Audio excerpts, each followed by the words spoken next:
कृष्ण कृष्ण हरे हरे हरे हरे कृष्ण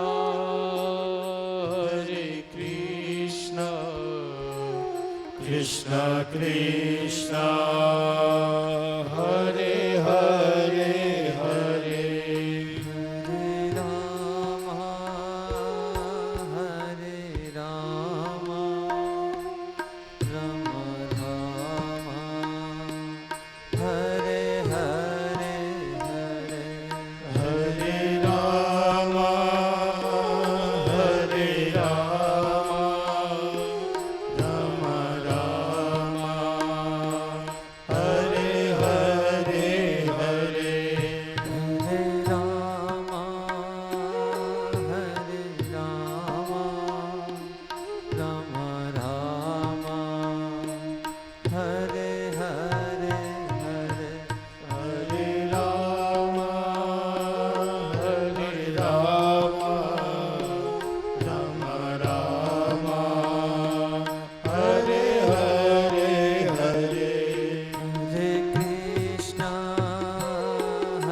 ભગવત કથામાં પ્રવેશ કરીએ ત્યારે એ ચોપાય વંદે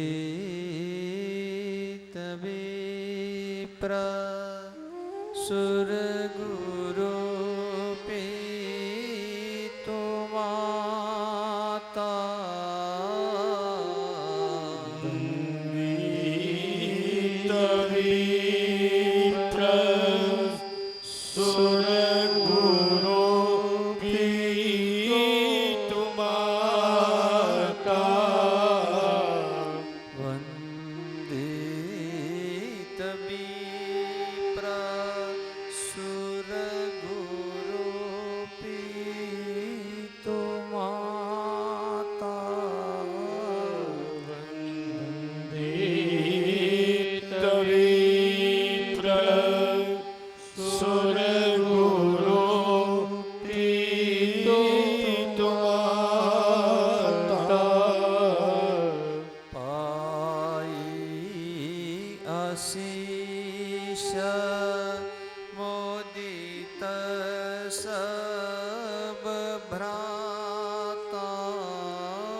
मुदित સંભ્રાતા પાઈ આશીષ મુદિત સબ ભ્રાતા આશીષ મુદિત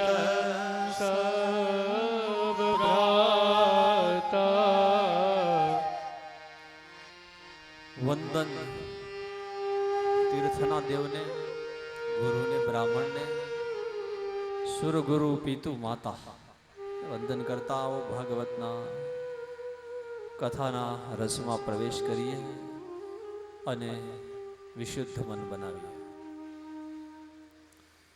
ચરિત્રનું દર્શન કર્યું. બહુ નામ જન્મના અંતે લભતે ભાગવત. બહુ પુણ્ય મળે ત્યારે ભાગવતની પ્રાપ્તિ થાય. પણ આ ભાગવત શું ફળ આપનારું છે? અજ્ઞાન ધ્વાંત વિદ્વંસ કોટિ સૂર્ય સમપ્રભ. એક નહીં, કરોડ સૂર્ય જેટલું જેની અંદર તેજ છે, અજ્ઞાનનો નાશ કરનારું અને જ્ઞાન વૈરાગ્યને જાગૃત કરનારું આવું દિવ્ય પરમાત્માનું વાણીમય સ્વરૂપ એટલે ભાગવત. એમનું દર્શન કરવા જઈ રહ્યા છે. અને એક સાવજના અવાજથી હરણ જેમ ડરીને ભાગી જાય એમ ભાગવતના એક માત્ર શબ્દથી કાળ 100 યોજન સુધી દૂર રહે છે. કાલ વ્યાલ મુખ ગ્રાસ ત્રાસ નિર્ણંશ હેતવે. આવું દિવ્ય ભાગવત એનું દર્શન કરવા જઈ રહ્યા છે. તો ભાગવતને સમજી રહ્યા છીએ. આમ તો ભાગવત સમજાય એવું નથી, કારણ કે આ વાણીનો વિષય જ નથી. હૃદયસ્થ કરવાની જરૂર છે. આપણે આનો પાર કેમ પામી શકીએ? વેદો એમ કહેતા હોય ન ઇતિ ન ઇતિ, આનો કોઈ અંત જ નથી. તો હું ને તમે તો આપણે આનો કેટલોક અભ્યાસ કરવાવાળા. આપણે તો આપણી વાણીને, મનને, શરીરને વિશુદ્ધ બનાવી અને પરમાત્માનો આનંદ લેવાનો છે. બાકી આનો પાર કોણ પામી શકે? અનેક રીતે અનેક રસ્તાઓથી જાઓ, પણ જવાનું મૂળ સ્થાન તો માત્ર શ્રી હરિ જ છે. એટલા માટે જ પુષ્પદંત મહારાજે શિવ મહિમ્ન સ્તોત્રમાં કહ્યું છે કે તમે ગમે તે માર્ગે જાઓ, સાગર ને નદીઓ ગમે તે માર્ગેથી જાય, પણ મળવાનું સ્થાન તો નદી ને સાગર જ છે. એવી જ રીતે આપણે જ્ઞાનના માર્ગેથી જઈએ, ભક્તિના માર્ગેથી જઈએ કે પછી કર્મના માર્ગથી જઈએ, પણ જવાનું ઠેકાણું એકમાત્ર શ્રી હરિ છે.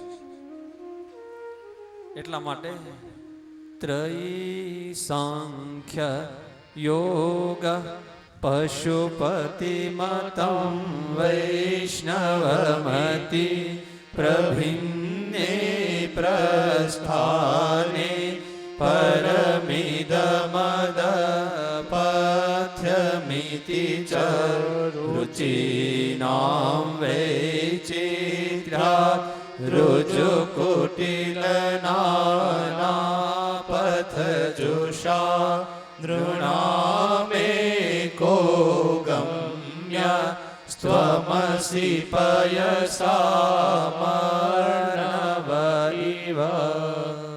અર્થ થઈ રહ્યો છે, ગમે તે રસ્તે જઈએ આપણે, પણ જવાનું સરનામું એક જ છે.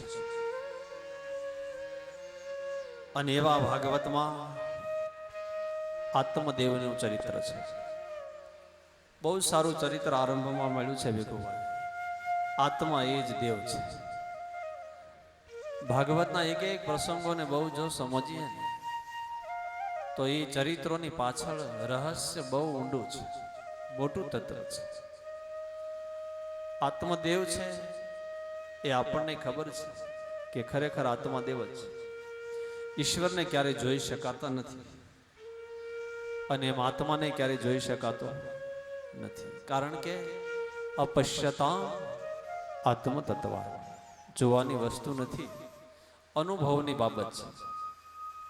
અને અનુભવાય છે એ બીજાને કહી શકાતું નથી, કારણ કે મૂંગા માણસને સાકર આપી હોય પછી એને પૂછીએ કે આ કેવી લાગી, તો એ શું કહે? એની પાસે શબ્દ તો નથી, એ આપણને સાકર આપે કે તમે ખાઈ જુઓ. એમ અનુભૂતિની બાબત એવી છે કે સમજત જાય ને બરન બખાની, સમજાઈ જાય પણ વર્ણવી શક્ય નથી. એમ આ ભાગવત ખરેખર ભાવગત છે. એકવાર જેને જેને અનુભવાઈ ગયું છે એ પછી મૌન બની ગયા છે, કારણ કે પછી એને નક્કી થઈ ગયું કે આ જગતમાં આપણે જેટલું બોલીએ છીએ ને એ વ્યર્થ બોલીએ છીએ, હરિના નામના માધ્યમથી બોલાય ને એ જ સત્ય રહ્યું છે. એ આત્મદેવ છે અને એક પત્ની છે, એનું નામ ધુંધલી છે. તર્ક કરનારી બુદ્ધિ એટલે એનું નામ ધુંધલી.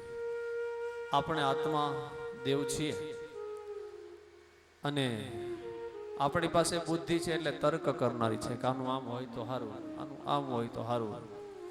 કુતર્કોયમ કાંસ્ચિન મુખર યતિ મોહાય જગત.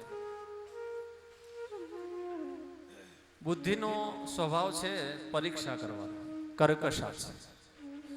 અને સવારમાં આપણે જોયું કે માણસ પૂર્ણ નથી, ભગવાન પૂર્ણ છે, ઈશ્વર પૂર્ણ છે, માણસ અધૂરો છે. એમ આત્મદેવને બધું જ સુખ છે પણ એને ત્યાં સંતાન નથી. એટલે આ જગતની અંદર એને એમ નક્કી કર્યું કે એક સંતાન હોય તો સારું. એટલે બહુ વિચારે છે, આત્માને ખબર બધી પડે છે પણ વિચાર કરે છે. અને એકવાર વિચાર કરતા કરતા એમ થાય કે હવે મારે સંતાન નથી, મૃત્યુ થશે, પછી શ્રાદ્ધ કોણ કરશે, પિંડદાન નહીં થાય તો પછી મારી ગતિ કઈ થશે. બસ આ વિચારે એને અકળાયો છે. ઈશ્વરે આપણને આપણી લાયકાત પ્રમાણે બહુ બરાબર જ આપ્યું છે, પણ વર્તમાન સ્થિતિમાં આપણે સંતોષ નથી રાખી શકતા, કારણ કે આપણને બધું ઘટે છે. ઈચ્છાઓ અનંત છે. ઈશ્વર જ્યારે જ્યારે જેવા જેવા સમયમાં આપણને મૂકે એને સ્વીકારી લેવાય. ભલું થયું ભાંગી જંજાળ સુખે ભજશું શ્રી ગોપાળ. નરસિંહ મહેતાના પત્ની ગુજરી જાય તો એને એમ કહ્યું કે કાંઈ વાંધો નહીં, મારા હરિને ગમ્યું હશે, હવે સંસારમાંથી છૂટો થયો, નિરાતે ભગવાનનું ભજન કરીશ. વર્તમાન સ્થિતિમાં જેને સંતોષ રાખ્યો છે. પણ પુત્રેષણા સતાવે છે. એક દિવસ નક્કી કર્યું કે હવે મૃત્યુ પામ્યું, આપઘાત કરવાનો વિચાર થાય ત્યારે સંત પાસે જાય. બસ આ જ સમજવાનું છે કે આપણને જે દિવસે ખરાબ વિચાર આવી જાય ને તે દી કોઈ સારા માણસને મળી લેવાય. વિચારવાન માણસ આપણી વિચારધારાને ફેરવી શકે છે. અને કહ્યું બાપજી મૃત્યુ નજીક જવું છે, કંટાળી ગયું છે. કહ્યું કે શા માટે? તો કે સંતાન નથી. કહ્યું કે સંતાન હોય તોય શું અને ન હોય તોય શું? કહ્યું કે બાપજી મનુષ્યનો જીવ છે અને પિંડદાન થાય, પાછળ શ્રાદ્ધ કર્મ કરે તો મુક્તિ મળે. ત્યારે સંતેને સમજાયું કે એક ચોખાના લોટના પિંડમાં મુક્તિ મળતી હોય તો હું મુક્તિ આટલી સસ્તી છે ભાઈ? આનો આપણે વિરોધ નથી કરતા, પિંડદાન શ્રાદ્ધમાં કરવું જ જોઈએ, પણ અર્થ એમ છે કે આ શરીરને પિંડ કહેવામાં આવ્યો છે. ચોખાના લોટનો પિંડ એટલે ઉજળો પિંડ. આપણને ભગવાને જેવી રીતે ઉજળા મોકલ્યા છે એવી જ રીતે આપણે પાછા ભગવાનને આવા ઉજળા જ પિંડથી પાછા સમર્પિત થઈ જાય. એનું નામ જ પિંડદાન છે. બાકી એક પિંડથી આપણને મુક્તિ મળી જાય એટલી મુક્તિ સસ્તી નથી. સમજાવે છે પણ મનુષ્યનો સ્વભાવ છે એટલે નક્કી કર્યું કે સંતાન વગર તો કેમ. અને વાત એ સાચી ને, ઘણા સારા સંતાન હોય તો સારું, નહીતર ઘણા સંતાનો એવા હોય કે એના કરતા સંતાન ના હોય તો સારું. નહોતું કોઈએ પૂછ્યું કે ભાઈ તમારે કેટલા સંતાન? તો કે 5. કે આમ તો કે હવે અત્યારે એક છે તો કેમ, તો કે ત્રણ બે છે ને એને ગુનો કર્યો ને બીજા બે છે એને કોઈનો અપરાધ કર્યો એટલે 4 જેલમાં છે ને 1 ઘેરે છે. આના કરતા ન હોય તો સારું. એટલે સંતતિ, સંપત્તિ અને સન્મતિ હરિની કૃપાથી પ્રાપ્ય થાય. આમ સમજાયું પણ આત્મદેવ માયનો નહીં. સંતે એને કહ્યું કે આ ફળ લઈ જા, ઈશ્વરની કૃપાથી ત્યારે ત્યાં સંતાન થશે. જો બહુ વિચારો, આ સાધુએ સંતે એમ નથી કહ્યું કે મારા આશીર્વાદ છે તારે ત્યાં દીકરો થઈ જશે. પોતાની સાધનાનું ફળ એને આપી દીધું કે હું તને મારું ફળ આપી દઉં છું, મારી ઉપાસના સાધનાનું ફળ તને આપી દઉં, તારે ત્યાં સંતાન થશે. અને આવી ફળ લઈ અને ધૂંધલીને આપી. તર્ક કરનારી બુદ્ધિ છે એટલે એને વિચાર કર્યો કે આ ફળ ખાઈશ પછી પ્રસવની પીડા, નાનું બાળક, કેટલા પ્રકારના ઉપાધિના વિચારો આવ્યા. ફળ ગાયને ખવડાવી દીધું. નક્કી કર્યું મારી બેન સગર્ભા છે એમને ત્યાંથી સંતાન લાવીને પછી બતાવી દઈશ. બસ આ નાટક કરી શકે એનું નામ જ બુદ્ધિ. સમય ગયો ધીરે ધીરે કરતા ધૂંધલીની બેન એમને ત્યાં સંતાન થયું. એને પોતાને ત્યાં લાવી અને જાહેર કર્યું કે આ દીકરો મારો છે. નામ રાખ્યું ધુંધુકારી. બીજી બાજુ સંત તરફનો પ્રસાદ હતો, એ પ્રસાદ ગાયને આપ્યો. ગાયને ત્યાં એક ઉત્તમ સંતાન થયું. ગાયના જેવા કાન છે અને એને ગૌકર્ણ મહારાજ નામ આપ્યું છે. વિદ્વાન છે, સંસ્કારવાન છે, કારણ કે સંતના ઉપાસનાનું ફળ છે. અને આ બાજુ ધુંધુકારી એ અવિચારી બન્યો. બ્રાહ્મણના ઘેરે એવો દીકરો થયો કે જે સ્નાન કરે નહીં, સંધ્યા કરે નહીં, ઈશ્વરનું ભજન કરે નહીં. ગીતાનું સૂત્ર એમ કહે છે જન્મના જાયતે ક્ષુદ્ર સંસ્કારાત દ્વિજ ઉચ્યતે. જન્મથી તો આપણે બધા ક્ષુદ્ર જ છીએ, સંસ્કારથી જ માણસ થવાય છે. અને અવિચારી બન્યા પછી માને મારે, ચોરી કરે, ત્યારે આત્મદેવને એમ લાગ્યું કે આના કરતા સંતાન ન હોતું તો સારું કહેવાય. દુઃખી થયા છે. ચોરી કરવા લાગ્યો અને પછી ફસાયો. વધે 5 ગણિકાઓમાં ફસાયો. શબ્દ, સ્પર્શ, રૂપ, રસ અને ગંધ, આ 5 ફસાવનારા તત્વો છે. એમાં ફસાયો અને છેવટે મોહની અંદર જઈ અને મૃત્યુ પામ્યો. અવિચાર ધારાને કારણે એની ગતિ ઉત્તમ નહોતી.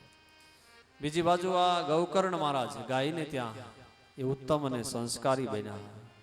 અને એક સમય એવો આવ્યો કે એમની પાછળ શ્રાદ્ધાદિ કર્મ કર્યા.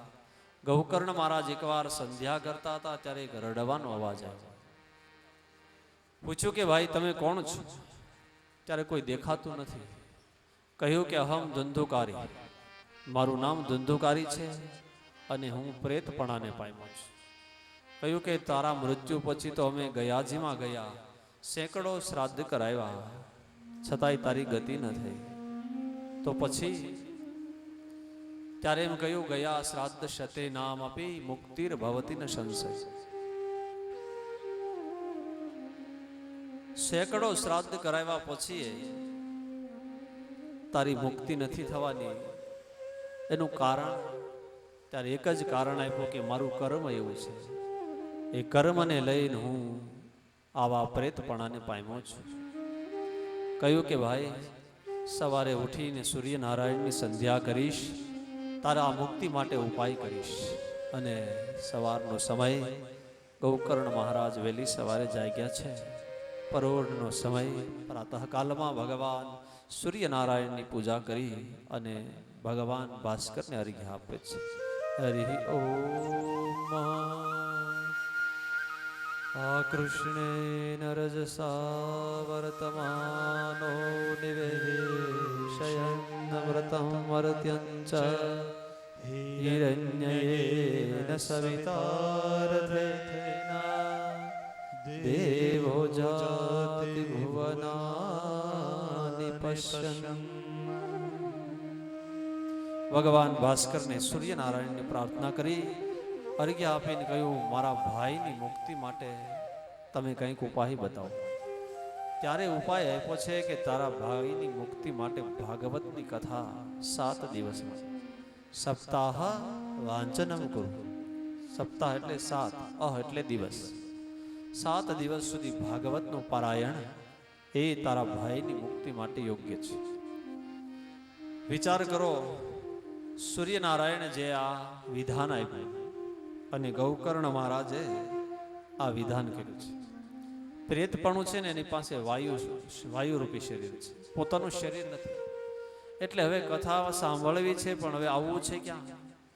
એટલે પહેલા દિવસે જ 7 ગાંઠવાળો વાસ છે, એની અંદર આવીને પ્રવેશ કરીને બેસે છે. બહુ સમજવા જેવું છે. 7 ગાંઠવાળો વાસ, એક દિવસની કથા એક ગાંઠ તૂટી, બીજા દિવસની દિવસે બીજી ગાંઠ, એમ કરતા 7 દિવસમાં 7 ગાંઠ તૂટી. એટલે આપણે એમ સમજીએ કે આપણે અહીંયા વાંસ બાંધ્યો જ છે અને એક એક દિવસે એક એક ગાંઠ તૂટતી કેમ નથી? આપણને શંકા જાય ને, તૂટી જવી જોઈએ. પણ એ પ્રતીક મને ને તમને સમજાવે છે કે આ માણસનું શરીર છે ને એ 5.5 ફૂટ કે 6 ફૂટનું, એની અંદર 7 ગાંઠ છે. વાસનાનું બનેલું શરીર એ જ વાસ છે. અને કામ, ક્રોધ, લોભ, મદ, મોહ, મત્સર અને અભિમાન, આ 7 ગાંઠ શરીરમાં છે. એક દિવસની કથા સાંભળ્યા પછી એક ગાંઠ ખુલી જાય, બીજા દિવસની કથા સાંભળ્યા પછી બીજી ગાંઠ ખુલી જાય, અને ત્રીજા દિવસને 3, એમ 7 દિવસની કથા સાંભળ્યા પછી મારી તમારી વાસના રૂપી શરીરમાંથી એક એક ગાંઠ જો છૂટતી જાય તો આ શરીર છેલ્લે મુક્ત જ છે અને મોક્ષની ગતિ પામનારું છે. એટલા માટે પણ ઘણા એમ કે દાદા હાથ દી તમે કથા કરી પણ વાહરડો ફાટ્યો ને. વાસનાનો વિનાશ થાય ને તો પુનર્જન્મનું કારણ બંધ થઈ જાય. પુનર્જન્મનું કારણ જો હોય ને તો વાસના જ છે.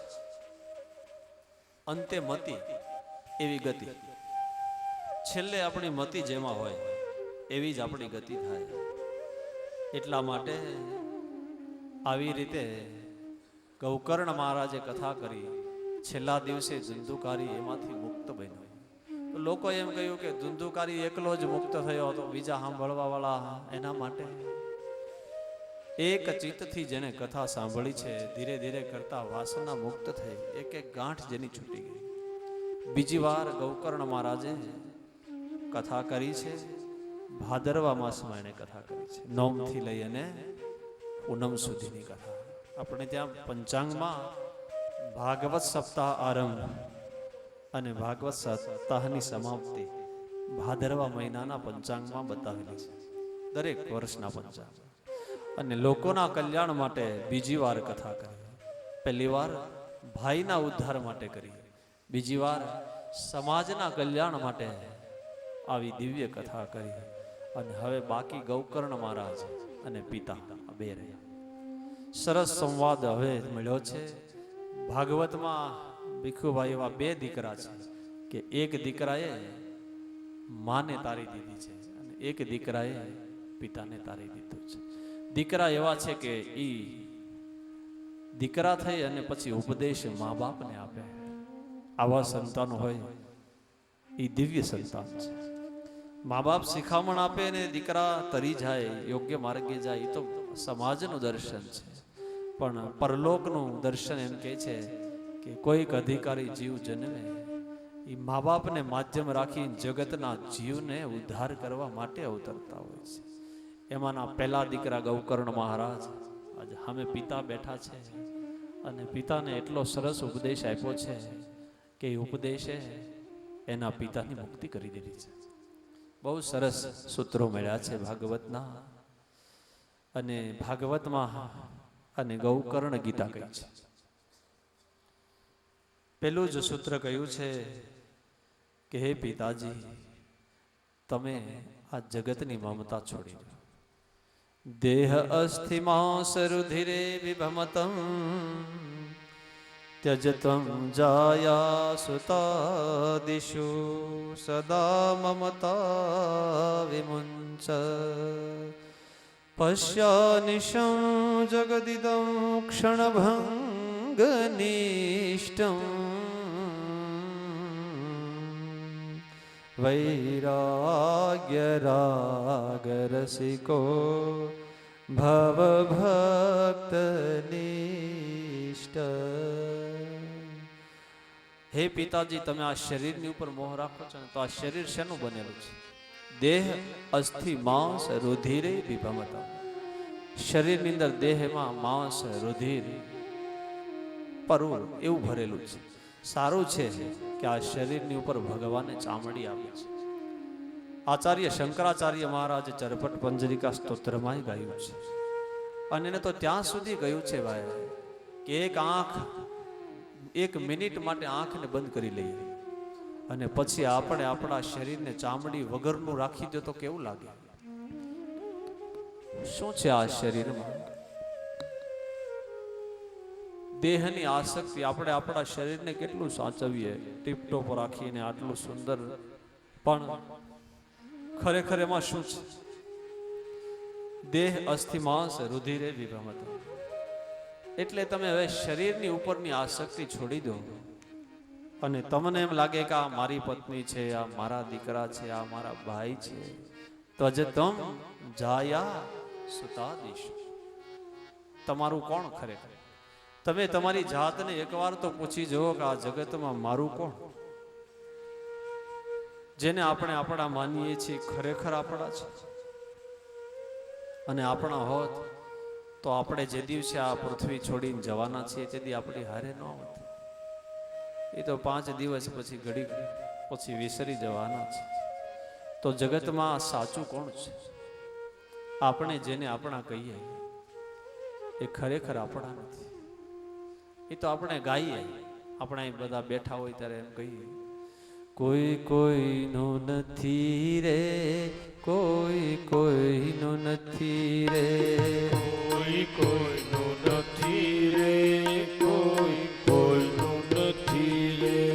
તમે ના હક ના રહ્યા બધા મથી રે, કોઈ કોઈનું નથી રે. આહત ના મીઠા છો મથી રે, કોઈ કોઈનું નથી રે, કોઈ કોઈનું નથી રે. આ મારો દીકરો, આ મારો બાપ છે, મારો દીકરો આ મારો બાપ છે, આ મારી બહેન છે, આ મારી ઘરવાળી, મારી બેન છે, આ મારી ઘરવાળી. મુવાની સંગાથે કોઈ મરતું નથી રે, કોઈ કોઈનું નથી રે. મારી સંગાથ કોઈ મરતું નથી રે, કોઈ કોઈનું નથી રે. ગવાય આપણે અને ગાઈએ, આપણને એમ ખબર છે કે કોઈ કોઈનું નથી, પણ કથા પૂરી થાય અને આપણે આપણી રૂમ ઉપર જઈએ પછી જોઈજો કે આ મારી બેગ છે, આ મારી શાલ છે, આ મારો મોબાઈલ છે. મુવાની સંગાથે કોઈ મરતું નથી રે, કોઈ કોઈનું નથી રે. મુવાની સંગાથે કોઈ મરતું નથી રે, કોઈ કોઈનું નથી રે. તો હે પિતાજી, આટલી ખબર છે તો પછી સાચો ઉપદેશ તમને મારે દેવાનો છે કે શરીરની આસક્તિ છોડી દો. તમે જેને તમારા માનો છો એ તમારા નથી, તો તમારું સાચું કોણ છે? તમારે હવે કરવું શું જોઈએ? એનું બહુ સારું સૂત્ર હવે પછીની એક પંક્તિમાં મળે છે. ધર્મ ભજસ્વમ સતતમ ત્યજ લોક ધર્મા, સેવસ્વ સાધુ પુરુષ જહિ કામ તૃષ્ણા, અન્યસ્ય દોષ ગુણ ચિંતનમાશુ મુક્તવા, સેવા કથા રસમહ પિતરા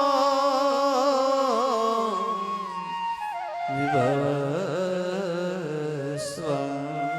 ધર્મ ભજસ્વ સતતમ ત્યજ લોક ધર્મા. હે પિતાજી, ધર્મને છોડી દો.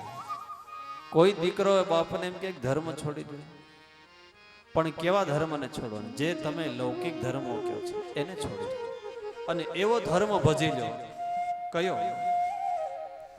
સેવસ્વ સાધુ પુરુષ જહિ કામ તૃષ્ણા. એવા માણસનો તમે સંગ કરો કે તમને કામ છે ને છોડાવી દે. અન્યસ્ય દોષ ગુણ ચિંતનમાં. બીજાના દોષને જોવાનું બંધ કરી દો. અને આ ગૌકર્ણ મહારાજે એના પિતાને કહ્યું એમ નહીં, આપણા હાટું જ આ એક એક સૂત્રો મને તમને લાગુ પડે. બીજાના દોષને જોવા કરતા તમે તમારા દોષનું જ દર્શન કરી લો. અન્યસ્ય દોષ ગુણ ચિંતનમાં. અને વાતે સાચી છે. બીજાના દોષ જોવા કરતા આપણે આપણા જ દોષ જોઈએ. બીજાની અંદર કેટલા છે એની કરતા આપણી અંદર કેટલા છે એનું જો દર્શન થઈ જાય તો એનું નામ જ સ્વદોષ દર્શન છે. એકવાર આપણને આપણી ભૂલ મળી જાય અને એ ભૂલનો પસ્તાવો થઈ જાય તો માણસ વિશુદ્ધ બની જાય. અન્ય દોષ ગુણ ચિંતન વાશ ભક્તવા સેવા કથા રસમહો નિતરામ પિબસ્વ. હવે તમે સેવા કરો. કોની? ભગવાનની. અત્યાર સુધી કુટુંબની કરી, પરિવારની કરી, હવે તમે હરિની સેવામાં લાગો. અને ઈશ્વરની સેવા કરવા માટે અલગથી દિવસો મળતા નથી, કાઢવા પડે છે.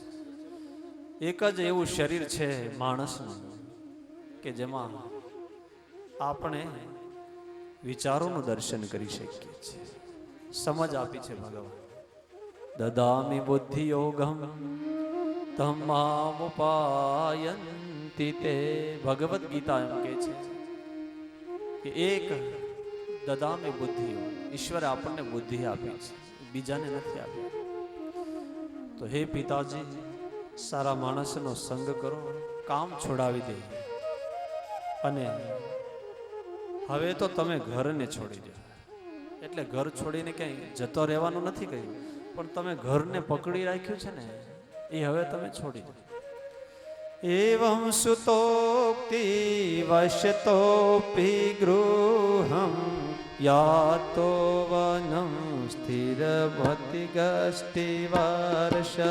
શ્રી કૃષ્ણ ગોવિંદ હરે મુરારી હે નાથ નારાયણ વાસુદેવા. યુક્તો હરેરનુદિન પરચિયાત શ્રી કૃષ્ણ માપનીય દશવાસ્ય પાઠા.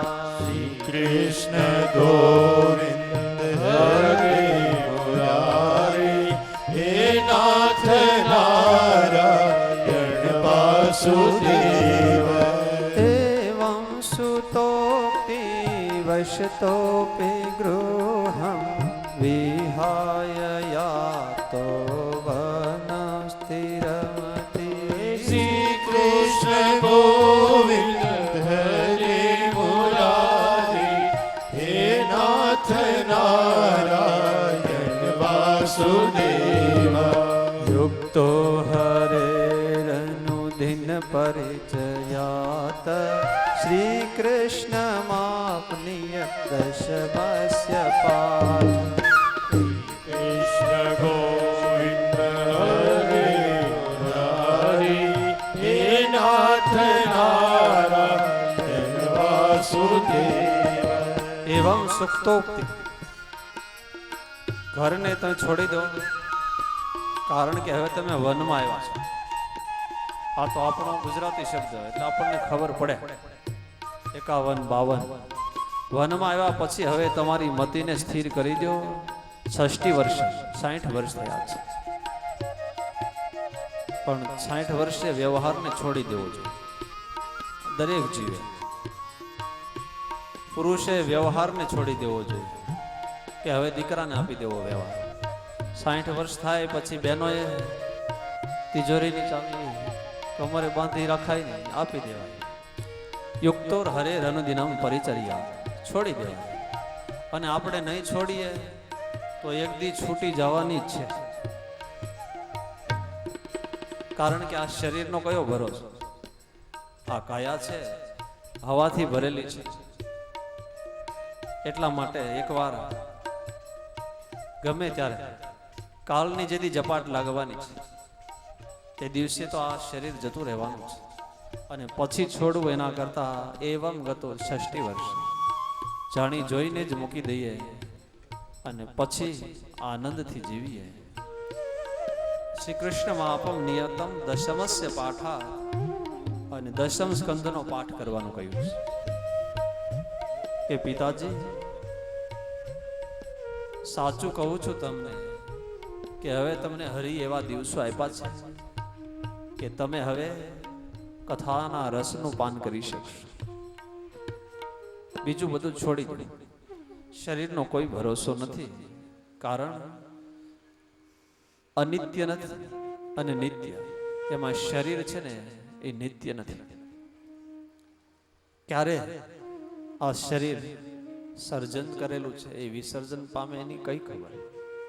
એટલા માટે કાળની ઝપાટ લાગે એની પહેલા એકવાર હરિને ભજી લો. શ્વાસની દોરી છે કેટલી લાંબી છે નથી ખબર. એટલા માટે જ જણાયું છે કે હવે તમે દશમસ્ય પાઠ, દશમમાં પાઠ કરવા પડશે. કાયા રાણી છે તારી કાગળની કોથળી, કાળના ઝપાટે ફૂટી રે જવાની, પ્રભુ પાસે જઈને બંદા માંગ મહેરબાની. એક દિન શ્વાસા દો દી,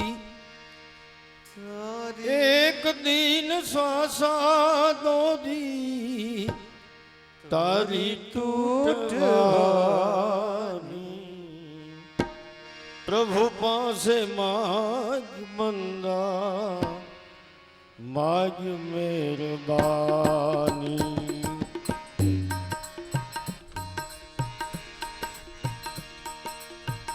એક દિન સ્વાચા દો દી, તારી તૂટવાની,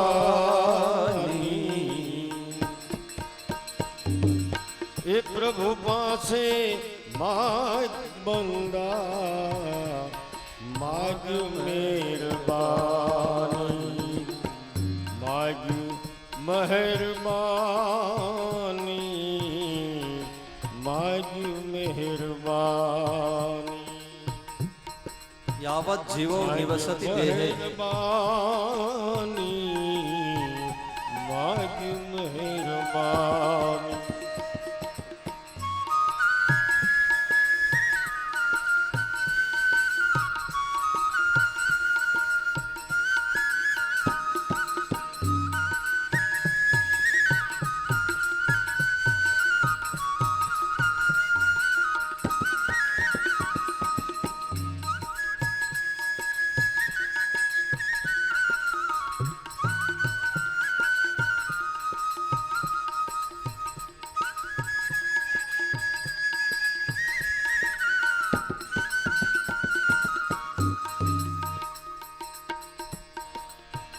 કાયા રણી છે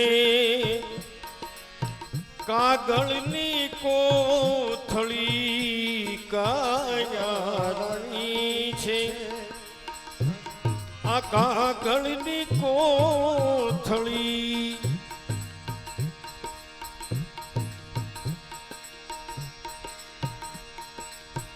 કાયા રણી છે કાગળની કોથળી, પવનથી એ તો ફૂટી રે જવાની, કાળના ઝપાટે, કાળના ઝપાટે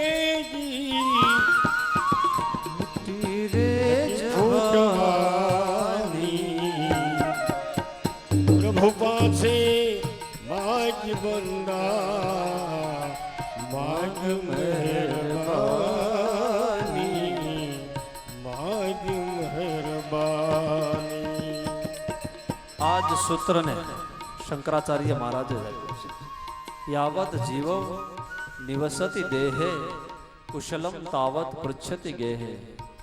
આ શરીરમાં જીવ છે ને ત્યાં સુધી જ જીવ ગયા પછી આ શરીરને રાખવા માટે કોઈ તૈયાર થાય કે 2 કલાક આપણા પરિવારના છે વધારે રાખે? કારણ બધાને ખબર છે કે આમાં સાચું હતું ને એ જતું રહ્યું છે. યાવત જીવો નિવસતી દેહે કુશલમ તાવત પૃચ્છતિ ગેહે ગતવતી વાયુ દેહા પાય. આ શરીરમાંથી વાયુ જતો રહે. ભારિયા બિબ્યતિ તસ્મિન કાય. જે શરીરની સાથે પરણીને આવી છે એ જ સ્ત્રી એ જ શરીર પાસે જતા ડરે છે ને 2-4 બહેનો લઈ જાય કે હવે પ્રદક્ષિણા કરી લો છેલ્લી વાર, કેમ તો કે હવે આમાં કાંઈ છે નહીં. કારણ કે એને ખબર છે કે જગતનું મૂળ તત્વ હતું એ જતું રહ્યું છે. આટલો દિવ્ય ઉપદેશ પિતાની સાથે કરે છે કે હવે આ જગતમાં શરીરની દેહાશક્તિ 60 વર્ષે છોડી દેવી જોઈએ. અને ભાગવતની આ દિવ્ય ગૌકર્ણ ગીતા પિતાને સમજાયું. 60મા વર્ષે એને નક્કી કર્યું કે હવે હરિમાં મન જોડી દેવાય. મોડું સમજાય તોય ભલે, યુવાનીમાં સમજાઈ જાય તો બરાબર છે. આ શરીર માત્ર ઈશ્વરને મેળવવા માટેનું સાધન છે. સાચી વાત છે. મનુષ્યનું શરીર મોક્ષના દ્વાર માટે લઈ જવા માટેનું માધ્યમ છે. બીજું એક એવું શરીર નથી કે જેમાં મોક્ષની ગતિ પ્રાપ્ત કરી શકાય. એકમાત્ર. અને છતાં એનું કારણ જ્યાં સુધી શરીરમાં આત્મા છે ત્યાં સુધી જ આની કિંમત છે. નહીતર પૃથ્વી સાથે પૃથ્વી, તેજમાં તેજ, જળમાં જળ, વાયુમાં વાયુ, ક્ષિતિ જલ પાવક ગગન સમીરા. ક્ષિતિ જલ પાવક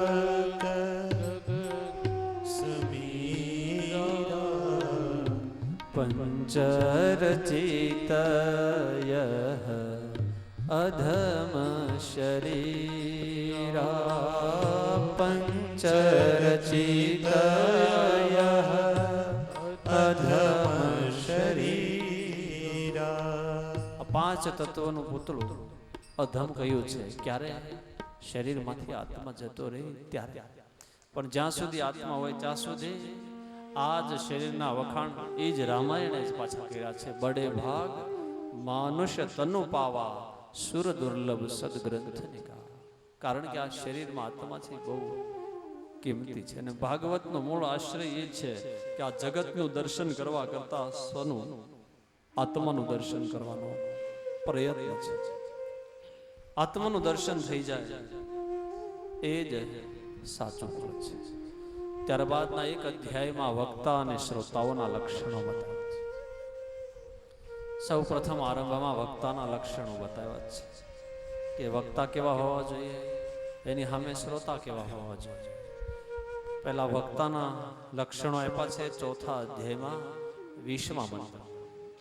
વિરક્તો વૈષ્ણવો વિપ્રો વેદશાસ્ત્ર વિશુદ્ધિકૃત દ્રષ્ટાંત કુશલો ધીરો વક્તા કાર્યોતિ નિસ્પૃહ. વિરક્ત હોય, વૈષ્ણવની દીક્ષા જેને લીધી હોય, વળી વિપ્ર એટલે બ્રાહ્મણ હોય, વેદનો અભ્યાસ કર્યો હોય, પોતે શુદ્ધ હોય, દ્રષ્ટાંત આપીને ધીરે ધીરે કથા કરતો હોય અને કાર્ય પ્રત્યેની શ્રદ્ધા પૂરી હોય, આવા લક્ષણવાળા ભાગવતના વક્તા બતાવ્યા છે. પછી શ્રોતાઓનો નિયમ આપ્યો છે કે શ્રોતાઓએ વહેલી સવારે, આમ તો જે એ નિયમ આપ્યો છે એ નિયમથી તો કથા કરી શકાય નહીં ભાઈ. ભાગવત જે નિયમ આપ્યો છે વિકવાય, આ સૂર્યોદય આરંભી, સૂર્યોદય થાય ત્યારે કથા શરૂ થઈ જાય છે. મધ્યાહને ઘટિકા દ્વયમ, મધ્યાહન થાય ત્યારે 2 ઘડી કથા બંધ રાખવા. 2 ઘડી એટલે 35 મિનિટ ગણી આપણે. એટલે પાણી પીને થોડું ઘણું દૂધ ફળ ખાઈ લઈ પાછા બેસી જઈએ અને પછી સૂર્યનો અસ્ત થઈ જાય ત્યાં સુધી પાછી કથા કરવાની છે.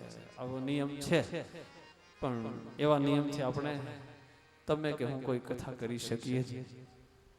કારણ કે આખા દિવસમાં માત્ર 35 મિનિટ જ છોડવાની કીધી છે. અને પછી નિયમ આપ્યા છે, વક્તાએ કથા ધીરકંઠથી કરી, શ્રોતાએ વહેલા આવી જવું. પહેલા વક્તાની પહેલા શ્રોતાઓએ આવી જવું. પોતાના આસનને કાયમ માટે શક્ય હોય તો એનું એ જ આસન, એક જ જગ્યાએ કથા સાંભળવી, મન ભગવાનની કથામાં રાખવું, શરીરને બાધક બને એવું અનાજ નહીં ખાવા એવું કહ્યું છે. અને કેટલાક ઉપવાસ કરીને કથા કરે, કેટલા એકટાણું કરીને કહે, કેટલાક દૂધ પીને કથા સાંભળે. પણ શાસ્ત્રોએ તો ત્યાં સુધી છૂટ આપી છે, ભોજનમ તો વરમન્યે કથા શ્રવણકારકમ. કથા સંભળાતી હોય તો એક વાર નહીં, 2 વાર ભોજન કરીને પણ કથા મળતી હોય તો શ્રવણ કરવું. એમાં શું નહીં કરવું? ક્રોધ ન કરવો, લોભ ન કરવો, દ્વેષ ન રાખવો. અને પછી દ્વિદલમ, કઠોળ, 2 ફાટ થતી હોય એવા અનાજ ને ખાવાની ના કહી છે. કારણ કે શરીરને નુકસાન કરે, કોઈ બાધા બને, તકલીફ થાય તો કથા જતી રહે. અને કથા જતી રહે એટલા માટે શરીરની અંદર ભોજન કરવાનું કહ્યું છે, પણ કેવી રીતે? જીવવા માટે જમવાનું છે. જીવવું હોય તો જમવું પડે, એટલે એટલો આહાર લેવાનો. અતિ રસ વધારે પ્રકારના નહીં લેવા એવું કહ્યું છે. પવિત્ર થઈ અને હરિનું નામ સ્મરણ કરવું. વચ્ચે વચ્ચે કીર્તન આવતા હોય ત્યારે સાથે સહ કીર્તન કરવું. ઈશ્વરમાં મન જોડી રાખી અને મનથી ઓમ નમો ભગવતે વાસુદેવાય મંત્રનો આશ્રય કરવાનો. આવા નિયમો આપ્યા છે. એ નિયમનો અહીંયા શક્ય એટલો પાલન કરવાનું કહ્યું છે. નિયમથી કથા સાંભળે ને ત્યાં યમ ન આવે, આપણે ત્યાં એવી કહેવત છે. અને શ્રોતા સંસારના વિષયથી દૂર રહેવો જોઈએ. પરમાત્માનું ચરિત્ર યાદ કરે ત્યારે એને સંસારના વિષયો યાદ ન આવવા જોઈએ. ભાગવત એ પરમાત્માનું વાણીમય સ્વરૂપ છે. અને હવે એવા ભાગવતને સમજીએ તો ભાગવત આમ તો સમજી શકાય એવું છે નહીં ભાઈ, પણ ભાગવતના કાના મતર કાઢી નાખીએ આપણે તો પાછળ કયો શબ્દ રહે? ભાગવત શબ્દ છે અહીં લખેલો છે, એમાં કાના માતર કાઢી નાખીએ, એમાંથી જે શબ્દ મળે છે આપણને એ જ ભાગવતનું મૂળ રૂપ છે. કાના માતર કાઢી નાખો એટલે ભગવત શબ્દ રહે. તો ભાગવત ભગવાન જ છે. આ ન સમજાઈ જાય હજી તો ભ એટલે ભક્તિ જેમાં છે, ગ એટલે જ્ઞાન જેમાં છે, વ એટલે જેમાં વૈરાગ્ય છે, ત એટલે જેમાં તપ છે, એટલે ભાગવત. આ ન સમજાય હજી તો હાવ હાદી ભાષામાં જે ભણાવી શકે છે એટલે ભ, ગણાવી શકે એટલે ગ, વર્ણાવી શકે સંસારના જીવનમાં બધે એટલે વ, અને છેલ્લે તરાવી દે એટલે ત. આવું ભાગવતનું દિવ્ય સ્વરૂપ છે. પરમાત્માનું ચરિત્ર છે.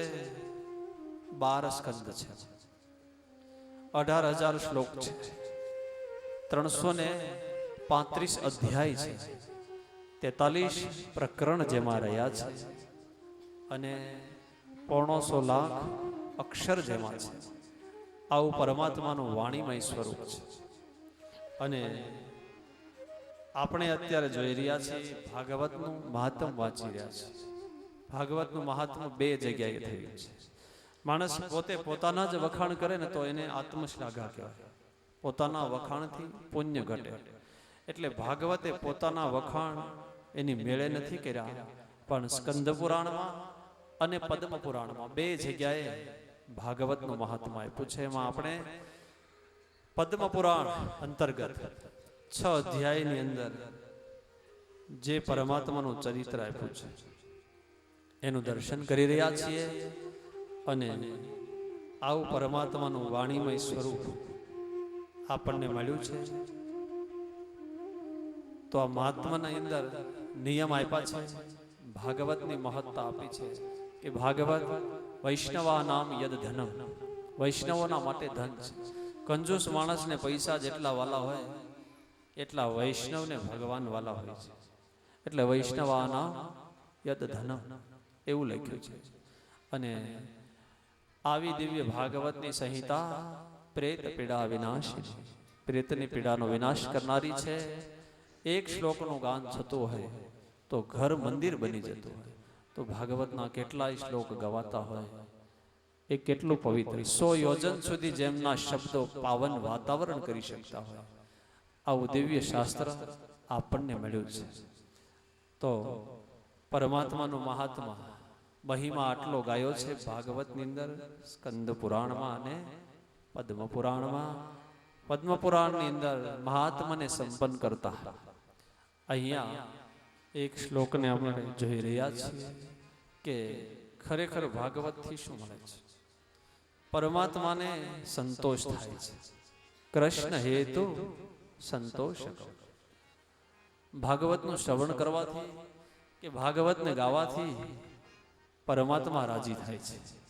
કૃષ્ણ સંતોષ હેતુકમ યદ જ્ઞાન વૈરાગ્યનો. જ્ઞાનની જાગૃતિ કરનારું, વૈરાગ્યની જાગૃતિ કરનારું છે. આવું દિવ્ય ભાગવત એના મહાત્માની અંદર આપણે દર્શન કરતા જોઈ રહ્યા છીએ અત્યારે. ધન્યા ભાગવતી વાર્તા પ્રેત પીડા વિનાશિની સપ્તાહોપી તથા ધન્ય કૃષ્ણ લોક ફલપ્રદ. ભાગવતની વાર્તા પ્રેતની પીડાનો નાશ કરનારી છે. એક અઠવાડિયા સુધી સાંભળવામાં આવે માણસ ધન્ય બની જાય. કૃષ્ણ લોક ફળ આપનારી છે. અને ત્યાર પછીનું સૂત્ર છે કે માત્ર કૃષ્ણ લોક મળે એટલું નહીં, કંપંતે સર્વ પાપાની સપ્તાહે શ્રવણે સ્થિતે અસ્માકં પ્રલયં સદ્યં કથા ચેયં કરિષ્યતે. કથાથી પાપને કંપન ધ્રુજવા લાગે. પાપ જેનાથી ડરે છે એવું ભાગવત 7 દિવસ સુધી કરવામાં આવે તો મનુષ્યના જીવનમાં બહુ જ સરસ ફળ આપનારું છે. અને આવું પુરાણનું તિલક જેને કહ્યું છે, શ્રીમદ ભાગવતમ પુરાણ તિલકમ યદ વૈષ્ણવાનામ ધનમ યસ્મિન પારમહંસ્યમ એવ અમલમ જ્ઞાનમ પરમ ગીયતે. અને આ ફળ શું આપે છે? કૃષ્ણની હેતુ સંતોષકમ આપે છે. કૃષ્ણ પ્રિયમ સકલ કલ્મશનાશનમ ચ મુક્ત્યક્ત હેતુમિહ ભક્તિ વિલાસકારી સંત કથાનકમિદં પિબતાદરેણમ લોકે હિ તીર્થ પરિશીલન સેવયા કિમં સ્વપુરુષમપી વિક્ષમ પાશહસ્તં વદતિ યમકિલ તસ્ય કર્ણમૂલે પરિહર ભગવત કથાસુ મતાન પ્રભુરહં ન વૈષ્ણવાનાં અસારે સંસારે વિષય વિષસંગઃ કુલધિયા ક્ષણાર્ધં ક્ષેમાર્ધં પિબત શુકગાથા તુલસુધાં કિમર્થં વ્યર્થં વ્રજતિ કુપુથે કુત્સિત કથે પરીક્ષિત સાક્ષાર્થી શ્રવણ ગતિ મુક્ત્યુક્ત કથને. એક સાક્ષી છે પરીક્ષિત કે જેને સાંભળ્યા એટલે મુક્ત થઈ ગયા. બસ મુક્તિ આપનારો ગ્રંથ. આનું મહાત્મા વર્ણવી અને હવે ભાગવતના પહેલા સ્કંદમાં પ્રવેશ કરીએ છીએ. 12 સ્કંદ રહ્યા છે. એમાંનો પહેલો સ્કંદ અધિકાર લીલા છે. અધિકાર મળે ને પછી જ કંઈક પચે. પહેલા આપણને નિયમ આપ્યા વ્યાસ બાપજીએ કે સાંભળવા વાળાએ શું કરવું, બોલવા વાળાએ શું કરવું, કેવી રીતે રહેવું, કેવી રીતે સાંભળવું. નિયમને આધીન બન્યા પછી અધિકારી જીવ બને. તો અધિકારી જીવને મળે એને જ જ્ઞાન. તો પહેલો સ્કંદ અધિકાર લીલા છે. તો આવો આપણે સૌ પહેલા અધિકારી બનીએ કે ભગવાનની કથા સાંભળવા માટે આપણને ભગવાન પહેલા વરણ કરે, પસંદ કરે. આમ તો પસંદગી થઈ જ છે એટલે તો આપણે આવ્યા જ. મહાત્મને પૂર્ણ કર્યા પછી પહેલો સ્કંદ છે, એમાં 19 અધ્યાય છે. 72 વખત ભગવાન બોલ્યા છે. શ્રી ભગવાન વાત પહેલા સ્કંદમાં. અને 2 ગ્રંથ એવા છે કે જેમાં ભગવાન બોલ્યા હોય. અને એટલા માટે 2 ગ્રંથને આગળ શ્રીમદ શબ્દ લાગ્યો છે. એક શ્રીમદ ભગવદ્ ગીતા, જેમાં ભગવાન અર્જુનની સામે 700 શ્લોક કહ્યા છે. અને અહીંયા વ્યાસ બાપજીએ જગતના હેતુ માટે 18,000 શ્લોક ગાયા. પહેલા સ્કંદની અંદર 72 વખત ભગવાન બોલ્યા છે. શ્રી ભગવાન વાચ. પરમાત્માનું જમણું ચરણ છે. સમજાયું આમાં તમને? આપણે અધિકારી બનવું હોય ને તો ભગવાનના જમણા પગ તરફ પહેલા જોવું પડે. ઈશ્વરના જમણું ચરણ મળી જાય તો આ જગતમાં કોઈના પકડવા જેવા પગ હોય તો ભગવાનના જ. ચરણ પંકજમ શંતમંચતે, ચરણ પંકજમ શંતમંચતે, વિહરણં ચ તે ધ્યાનમંગલમ, વિહરણં ચ તે ધ્યાનમંગલમ. ધ્યાન કરવાથી મંગલ થાય. ચરણ પંકજમ શંતમંચતે, વિહરણં ચ તે ધ્યાનમંગલમ. ગોપીઓએ ગોપી ગીતમાં આ વિધાનને ચરિતાર્થ કર્યું છે. હે ભગવાન, તમારા ચરણ કેવા છે? પ્રણત દેહિનાં પાપકર્ષણં, પ્રણત દેહિનાં પાપકર્ષણં, ત્રણચુરાનુગં શ્રીનિકેતનં, ત્રણચરાનુગમ શ્રીનિકેતનં, ફણિફણાર્પિતં તે પદાંબુજં, ફણિફણાર્પિતં. નાગ ભગવાન તમારા ચરણ શેષનાગની ઉપર પધરાવ્યા છે. આવા ચરણ તમારા છે. ધ્યાન મંગલમ, ધ્યાન કરવાથી મંગલ થાય. ચરણ પંકજ, આવા ભગવાનના ચરણ. પહેલા સ્કંદને ભગવાનનું જમણું ચરણ બતાવ્યું છે. તો આવો આપણે ભગવાનના ચરણોમાં જઈએ, ઈશ્વરના જમણા ચરણ તરફ. એક એક અંગથી જે પવિત્ર છે, સર્વાંગ સુંદર શ્યામ સુંદર એવા ભગવાન પહેલા સ્કંદના દર્શનમાં વ્યાકરણના નિયમ પ્રમાણે શિખેરણી છે. અને આમ જોઈએ તો આ છંદને શાર્દુલ વિક્રીડિત છંદમાં પણ કહ્યું છે. શાર્દુલ વિક્રીડિત છંદમાં ભાગવતનો આરંભ થયો છે, કારણ કે આ તો વ્યાકરણનો વિષય છે. શાર્દુલ એક સિંહની જાતિ આવે. સિંહની ગર્જનાથી હરણ જેમ દૂર ભાગી જાય, એમ ભાગવતનો આરંભ એક સાવજ જેવી અદાથી કે કાળરૂપી મૃગલાને દૂર ભગાડી દે. આવું જગત પ્રસવિતા એનું ધ્યાન કરવામાં આવ્યું છે. અને શાર્દુલ વિક્રીડિત છંદમાં ભાગવતનો આરંભ કર્યો છે.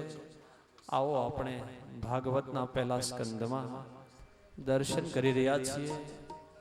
અને ભાગવતનો આરંભ ક્યાંથી શરૂ થયો છે, કેવી રીતે થયો છે, એનું દર્શન કરીએ છીએ. ત્યારે ભાગવતનો પહેલો શ્લોક પ્રથમ સ્કંદની અંદર પ્રવેશ કરતા ભગવાનના જમણા ચરણનું ધ્યાન કરી અને પ્રવેશ કરીએ છીએ. જન્માદ્યસ્ય યતો ભયાદિતરત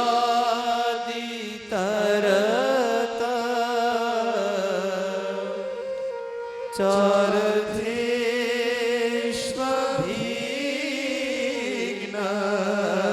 સદા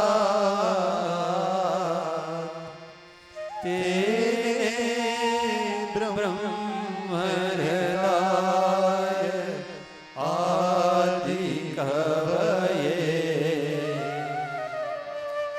મુહ્યન્તિ સૂરય તેજો વારિમૃદામ યથા વિનિમયો યત્ર ત્રિસર્ગો મૃષા ધાસ્વેન સદા નિરસ્તકુહકં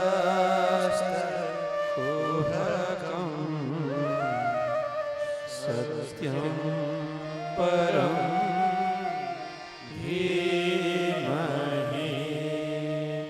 સત્યં પરમ ધીમહિ સત્યં પરમ ધીમહિ. અહીંયા સત્યને ઘોષિત કર્યું છે. કૃષ્ણ ભગવાનનું ચરિત્ર હોય તો વ્યાસ બાપજીને એમ કરવું પડે ને કે કૃષ્ણમ પરમ ધીમહિ. શિવ પુરાણ હોય તો શિવમ પરમ ધીમહિ લખવું પડે. દેવી પુરાણ હોય તો શક્તિમ પરમ ધીમહિ કહેવું પડે. વિષ્ણુ પરમ ધીમહિ વિષ્ણુ પુરાણ હોય તો. પણ અહીંયા ભાગવતમાં એકેય દેવતાઓનું નામ નહીં, પણ છેલ્લે કયું છે સત્યમ પરમ ધીમહિ. આરંભમાં સત્યની વંદના છે, મધ્યમાં 8મા સ્કંદમાં સત્યની વંદના છે અને છેલ્લે 12મા સ્કંદમાં સત્યમ પરમ ધીમહિ છે. એટલે આ જગતમાં સત્ય જ ભગવાન છે, સત્ય એ જ નારાયણ છે.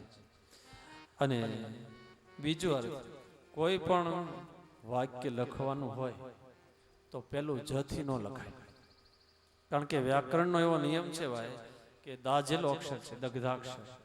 તો વ્યાસ બાપજી તો ભગવાનનો અવતાર હતા, તો એને પોતે જથી કેમ શરૂ કર્યું? પણ અહીંયા હોય એવું જ ઓઠે આવે ને, આપણી અંદર હોય એવું જ બહાર ઉગે. વ્યાસ બાપજી પોતે પીડામય હતા, 17 પુરાણની રચના કરી છતાંય જેના મનને શાંતિ નહોતી મળી, એટલે દાજેલા હતા. મનુષ્યના જીવનમાં આપણે બધાએ ભીતરથી દાજેલા જ છીએ. હાવ હાદી ભાષામાં કહીએ તો અંદર બધાને સગડી બળે છે. કેટલાક લોકો સ્વીકારી લે છે અને કેટલાક સ્વીકારતા નથી. બસ ફરક આટલો છે.